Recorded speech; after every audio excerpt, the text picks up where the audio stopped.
Welcome to this edition of Labor Vision. I'm Bob Delaney, Executive Director of the Institute for Labor Studies and Research.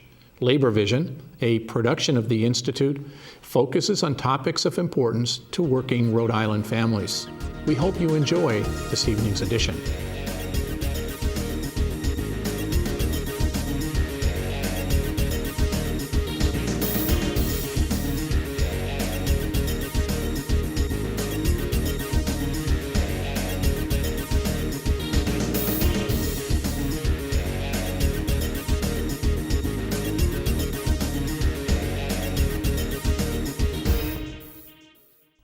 My name is Hammond, Workforce Labor Liaison at the Institute for Labor Studies and Research, and you're watching Labor Vision. Tonight we'll be talking about a new initiative around a very old issue, one that's been circulating union halls for years and it's continually been placed in the back burner. The Help a Sister Out Period campaign is a campaign that's working to address a larger issue of menstruation and its role in workplace health and safety. Joined with me today is Liz Murtha from IBEW Local 2323 and the newly elected Vice President of the Coalition of Labor Union Women, as well as Thom from the Rhode Island AFL-CIO. Thank you guys both for being here. Thanks for having us. So tell us a little bit about the Help a Sister Out Period campaign. How did it get started? What's it doing here in Rhode Island? Well, it's really been like a grassroots that's grown up nationwide as people realize that having your period it's a natural part of life, and the products that you need are a necessity and not a luxury. And while people really just don't think about it, although half the population is women, are women. And half of the workforce is women. Are women. And the products are not available where they should be. You wouldn't expect to go into a bathroom and find there's no toilet paper. Why would you go into a bathroom and expect there not to be sanitary pads or tampons? Right. So it's a need that we're trying to fill, mostly with people that can't afford it. And I also saw that working on this campaign, it's not just Rhode Island CLUW, it's not just the Coalition of Labor Union Women, it's also the Rhode Island Federation of Teachers and Health Professionals, as well as Teamsters Local 251. So can you explain to us a little bit about how this isn't just a women's issue and other organizations are working on this and this is affecting more people? I think everybody is concerned about this issue. Men have mothers, they have sisters, they have daughters. If you have any sort of empathy towards them and their friends and the women you grew up with, you realize that you want them to have what they need to have, and you don't want anyone to go without what they need. It's just a basic human, feeling that you don't want people to not have what is a necessity. Right. It's just a basic human empathy, and that's why the Teamsters, the teachers, the AFL-CIO got on board with this. It's just a human nature kind of thing to do. That's just the way that I feel as someone who has sisters and a mom. Right. So it's not just affecting women. No. In every case. No. Now, I know this is a 4-year campaign. Can you tell us a little bit about what you guys have been doing in the last 2 months? I mean, a 4-month campaign, not a 4-year campaign, but hopefully, we'll see. But can you explain what we've been doing in the last 2 months? Well, we have a GoFundMe site. It's at gofundme.com/Help a Sister Out period. We've had a lot of donations come in that way. We also made up boxes. Collection boxes that we've put they're at several union halls. If anyone doesn't have one, is looking to get one, you can email Maureen Martin at, what is it, Maureen Martin at? It's Maureen at riaflcio.com. Okay, and she can get she can get a box. Yes, and there are some other boxes off-site, a couple other places. Yeah. They're around, and you can make the donations there. I've seen several at, like Liz had said, at several union halls, and I've also seen a few in different places. Like I know that the CLUW down in South County has one. That bookstore down there has a box, a donation box. And there's one at Rycan in Charlestown. Okay. And I think there are a couple other places around that I can't think of offhand. We have one down at the Institute for Labor Studies and Research in Cranston. So, yep. So moving forward, are there any events or what's happening moving forward for this campaign? Well, I'm sure we'll have some events. We don't have anything set in stone right now, but if you keep an eye on the CLUW Facebook, it would be up there. It runs until National Menstruation Day, which is May 28th. You'll remember that because it's women 5 days every 28-day cycle, so keep that in your mind. So I didn't realize that. yes, yeah. So that'll be the big drop-off. It's a community food bank where we figure it will reach the people that need it the most in the most effective manner.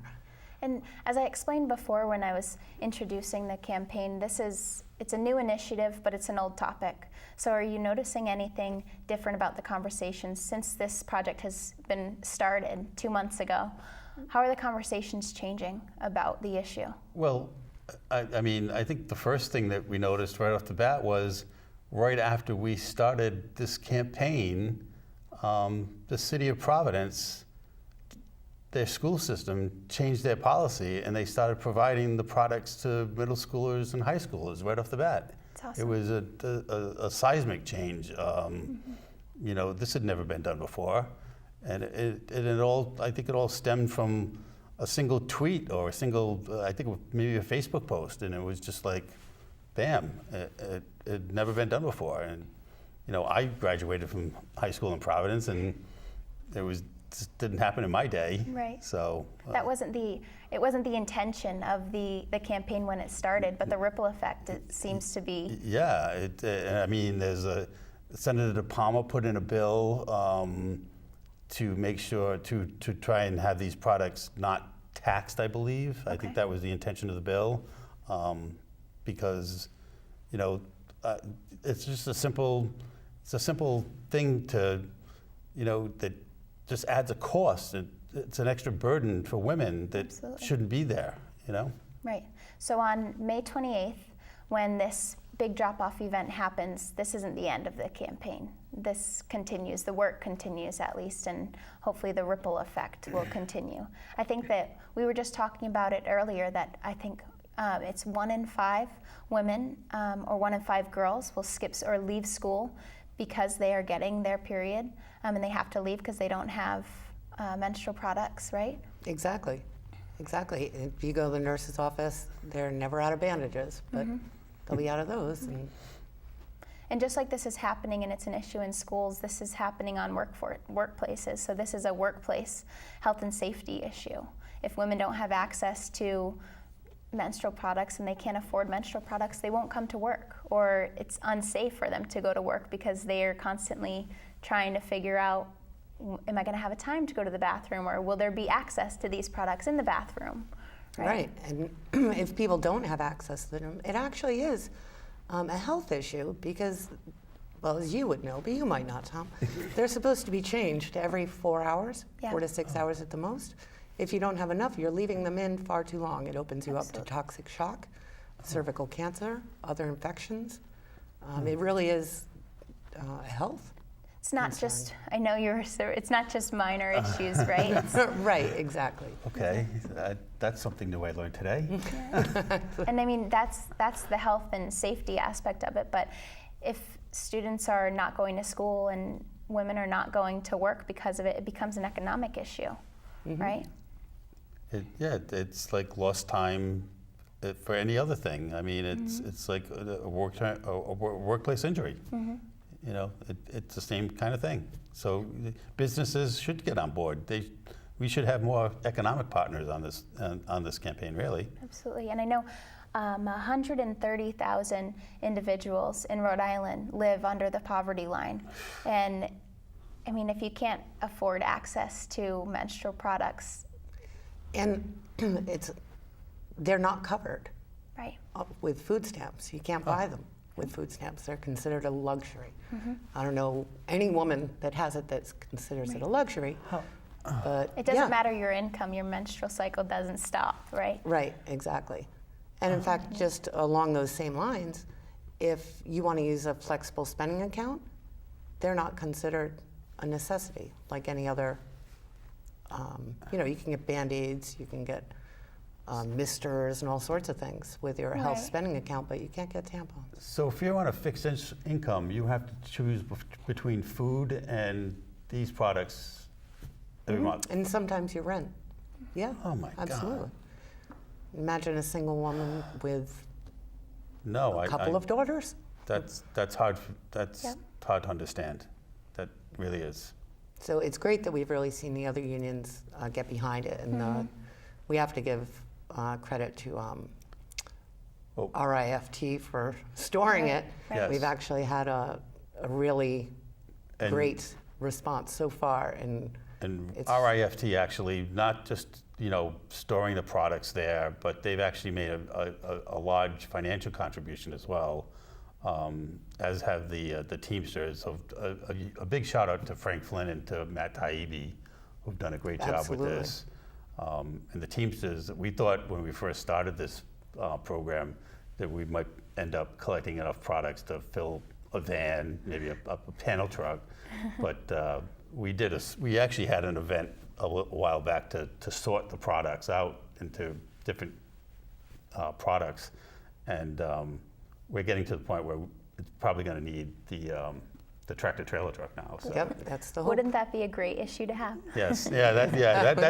that's a nice issue to have. Right. Yeah. Now, what are you guys doing with you said a larger contribution came in. What are you doing with those contributions? Oh, actually, Cheryl and Maureen have collected the money, and when it comes in, they take the money, and actually, I guess one of the companies is redesigning their packaging. So one of the stores, actually a couple of the stores, they go in and they're half price. So they're doubling their Wow. buying power now Right. that because of this fact. So they're getting twice as much buying power, and they go into the stores, they clear out the section of these products and they're getting twice as much for it. So actually, it's working out well. Oh, that's awesome. So I think that's why we're actually getting so much. That's why we're going to need the tractor trailer truck. Wow. So is it 100% of these contributions are going towards Oh. purchasing these products? Absolutely, yeah. Wow. There's no. It's not like there's no administration fee. Right. That's awesome. Exactly. Not with us. It's so critical to be having a campaign like this. I was just talking to a few folks who have done a lot of volunteer work with the Rhode Island Community Food Bank, and they were reading over a study that was explaining how even if a female hygiene product drive is done, less than 5% of those products are menstrual products. It's soap and toothpaste and all important things, but this is never thought about. And I think it's awesome that we could be sending a tractor trailer truck of these products to the Rhode Island Community Food Bank. Yep, or they'll That's get really to the awesome. people that really need them the most. Right. So again, what is that, the GoFundMe URL in case folks want to donate? It's gofundme.com/help a sister out, spelled out, Okay. PERIOD. And checks can be mailed Checks made out can be to? made out to CLUW, CLUW, Okay. the Coalition of Labor Union Women, and those can be mailed to, what's the address? of the That's AFL? to our office at the AFL-CIO, 194 Smith Street, Providence, 02908. Thank you guys so much for joining us. This has been awesome. Well, thank you. Thank you for having us. Thank you. You've been watching Labor Vision. Have a great night.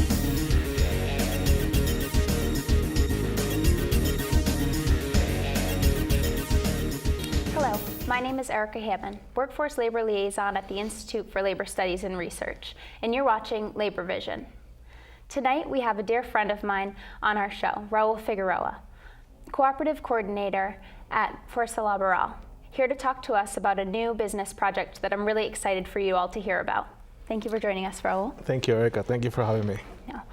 Now, before we get started about the details of the project, I wanted you to tell me a little bit about how it all started.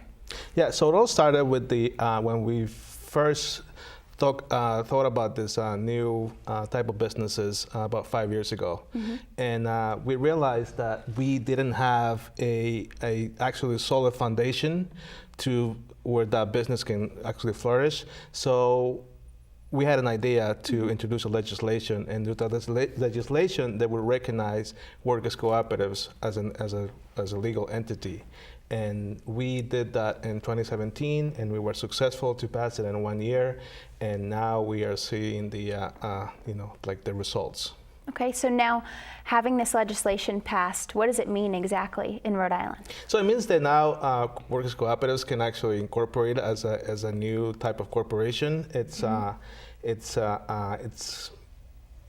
definitely a new idea, and we're trying to take every opportunity we can to educate the people about it and why it's more important.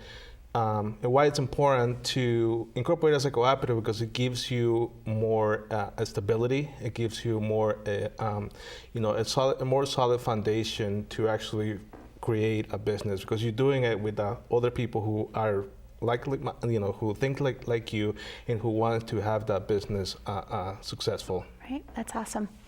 Now, about this new project, the business project, I know you already have one cooperative that's up and running, Healthy Planet Cleaning Cooperative, right?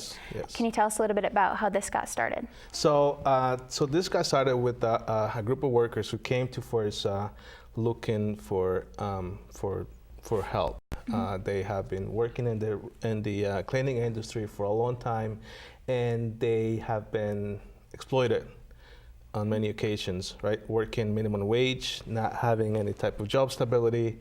And we figure out with them that the best way for them to get out of that system that was consuming them, it was for them to create their own business, because they had the talent, they had the ability to do the work, they had the experience, but they don't have the capital or the actual business structure to actually establish that cooperative. But together we were able to figure out, with a lot of other allies across the state, across the nation, and together we figured out that the best way to proceed is through a cooperative. And now we have our first cleaning cooperative, and they've been in operation since June, and they have been, business is growing very well. So we feel very happy about that. They're really awesome. I can attest to it too. They clean our office at ILSR in Cranston, and they're amazing.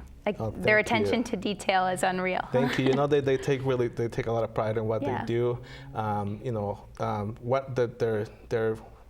They like to show that the cleaning industry is more than just than for more people think it is. It's a dirty job, but they take really pride on what they do, and they want to show it. They want to show the difference, that every time they come to your house, to your office, or wherever it is, they want to show that they actually look way better than the way they find it. They like to maintain it like that, and they are so detailed about what they do. I've gone with them a couple times to clean with them, and let me tell you, there's details that I didn't even thought about. You're before. keeping up. Are right, you keeping exactly. Up? So now I'm trying to, now I'm trying to do that at home. Right. You're learning a few things. Absolutely, right? absolutely. That's yes. awesome, and it's expanding. I know that. It is expanding. The idea is that we want to grow enough so we can help other people. Just like they got the opportunity to start their own business, we want to expand so we can give the opportunity to other people as well. So I know that the cleaning company itself is expanding to new areas, and are you guys thinking about adding any other type of cooperative to the group? So right now, what we're looking at is to create a solid foundation. We have been in operation for less than a year. We want to create our customer, our client base, so then we can actually look at and expanding to other customer in the state. But we work in all over Rhode Island. We have customers in South County, we have customers in Hopkinton, we have customers in Providence, Central Falls, Cumberland, and we are looking into also expanding into southern Massachusetts as well.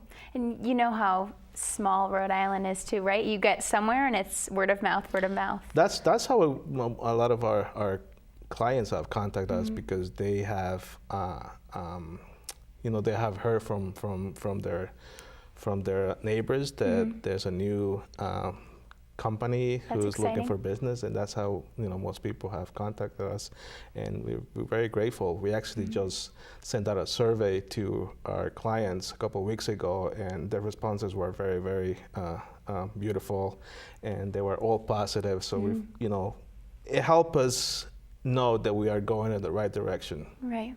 That's super important too, is customer feedback. Yes. I think I remember you talking to me a few days ago about the cooperative and how customers were asking you to do, not you personally, but or I was asking the cleaning co-op to do a few different things other than cleaning, so it's maybe giving you some ideas to expand to other areas. I know, yeah. So there's been a few customers who have asked us if we can, if we are able to, to pick up a few boxes from the house and take into the donations. People who are doing spring cleaning right now, they're trying to get rid of a lot of stuff. So we go and pack them all out for them, take into the donations. Help with fixing a few things around the house, like changing light bulbs, cleaning out the entrance, taking wood into the house, rearranging the garage, and putting up fixing up little things around the house. Right. That is it's very helpful, and people a lot of the times you don't have the time to do those things, but since you already have a cleaning company at your house, it doesn't hurt to ask them, and they have been happy to do that. So that gives us other ideas of how we can expand to offer different type of products. Like we can, everybody lives a busy life, Right. and if you're gonna be out of your house all day, you can have someone come to your house, do the dishes, clean around the house, do the laundry, fold the laundry, taking out your dog for a walk, whatever it is that you need. We are very accommodating with our clients. And at some point, looking at to the next cooperative, we think is going to be a food cooperative. Next thing you know, maybe you have a warm meal waiting for you in your house when you come home. But that's in the future. Okay. But there is definitely exploring that possibility. Cooking and catering. Yeah. That would be exciting. Yeah, that's what we are working on right now, and Okay. soon enough we're gonna have our feasibility study to see which areas and which what kind of marketing we have to develop for it. Is that like where the need is? And Yeah, where the need is, what type of food, what type of events we want to focus on.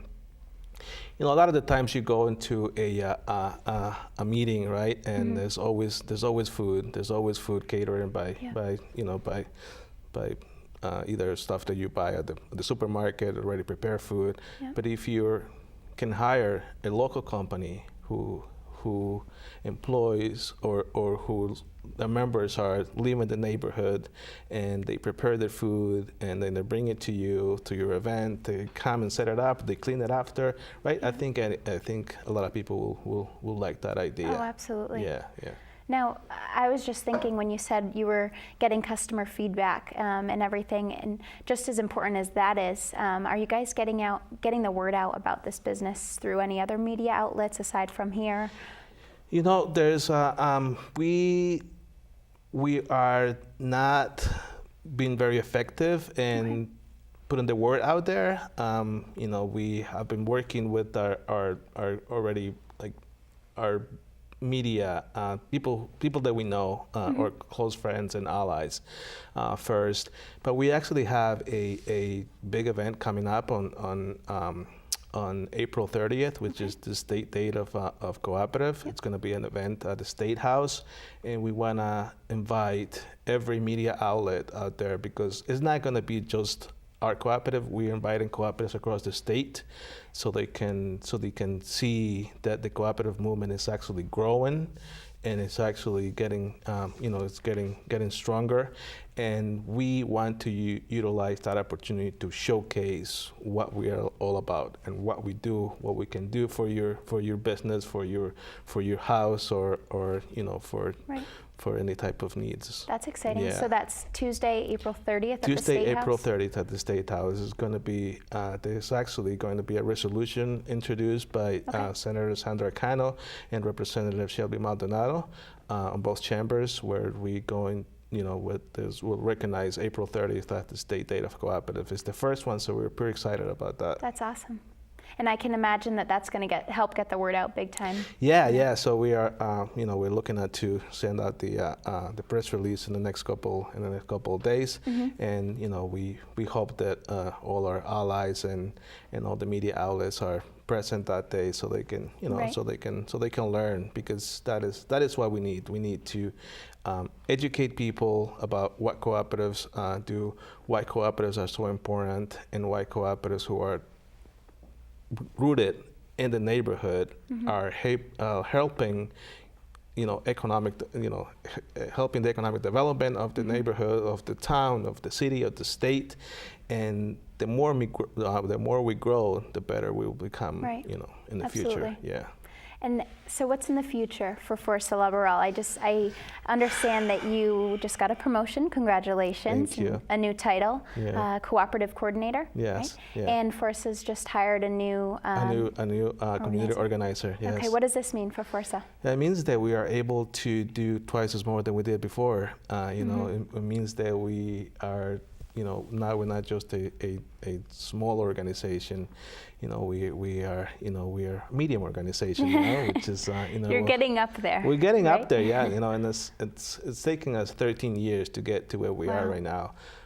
But the amount of progress we have seen in the past 3 years have definitely caught us by surprise, because we have been really successful at what we do, and now we're going to be even more successful now that we added another person to the team.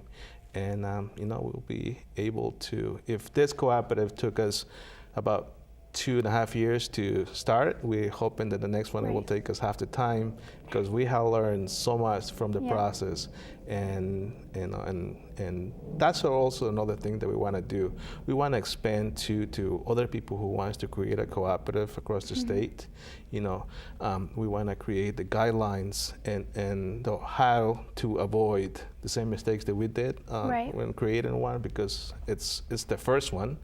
And we want other ones who are interested in working on creating a cooperative to have an easier path that we did. So, Right. Offering consulting on how to create bylaws, how to create a business plan. So all of those things are in the works of Fuerza, and we're looking forward to see them grow, and to show our partners, to show our funders that investing in Fuerza, and it's a great opportunity, because we are helping a lot of people, and that's what it's all about, Right.